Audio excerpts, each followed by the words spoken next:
Recent டைம்ஸில் கூட எங்கள் மம்மி சொல்லுவாங்க, நான் இருக்கிறது வந்து இன்னும் எவ்வளோ இருக்கு அதெல்லாம் வந்து தெரியாது. பட் இருக்கிற வரைக்கும் என்னோட அருமை உங்களுக்கு புரியல அப்படின்ற மாதிரிலாம் சொல்லுவாங்க ஒரு சில டைம்ஸு. ஏன்னா வந்து வீட்டில் எல்லா ஒர்க்குமே அப் டு டவுன் எல்லாமே மம்மி மட்டும் தான் பார்ப்பாங்க. நான் போவேன், வருவேன், தூங்குவேன், ப்ரிப்பேர் பண்ணுவேன், வருவேன். இதுதான் ரொட்டீனாக இருக்கும்.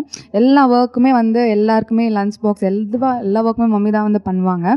ஸோ வந்து இதெல்லாம் வந்து உனக்கு யார் பண்ணுவானா இல்லை நான் அது மாதிரிலாம் ஒரு சில டைம் சொல்லுவாங்க.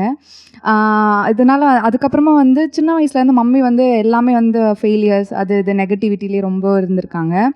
யார் சொன்னாலுமே வந்து அம்மாவுக்கு பேச தெரியல, அம்மா வந்து சரியாக வந்து ஒரு இடத்துல நடந்துக்க மாட்டேங்கிறாங்க, பேச தெரியலன்ட்டு தான் மம்மி அடிக்கடிக்கு எல்லாருமே சொல்லிகிட்டே இருப்பாங்க. ஈவன் வந்து நாங்களே கூட ஒரு சில டைமில் வந்து கோவப்பட்டோம்னா, அம்மா உனக்கு பேச தெரியல, நீ அதனால தான் மாட்டிக்கிற அப்படின்லாம் வந்து நிறைய சொல்லியிருப்போம்.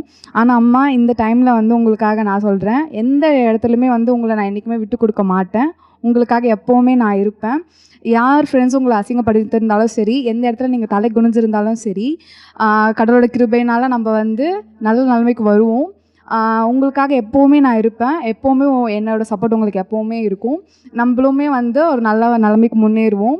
அதுக்காக வந்து இந்த டைமில் நான் உங்களுக்கு சொல்கிறேன், நீங்கள் வந்து சொல்லியிருக்கீங்க நிறைய வாட்டி, நீ வந்து உணர மாட்டேங்கிறேன்னு சொல்லிட்டு. நான் நல்லாவே உணர்ந்திருக்கேன். நான் வெளியில் காமிச்சிக்கல. மற்றபடி வந்து நீங்கள் உங்களோட ப்ரெசன்ஸ் வந்து எப்போவுமே நான் ஃபீல் பண்ணிகிட்டே தான் இருப்பேன். நீங்கள் தான் என்னோடய ரோல் மாடலும் கூட. அவங்களோட அன்பு, அந்த பொறுமை எல்லாமே வந்து நான் உங்ககிட்ட இருந்து தான் கற்றுட்டு இருந்திருக்கேன். So thank you for being my mom. Thank you.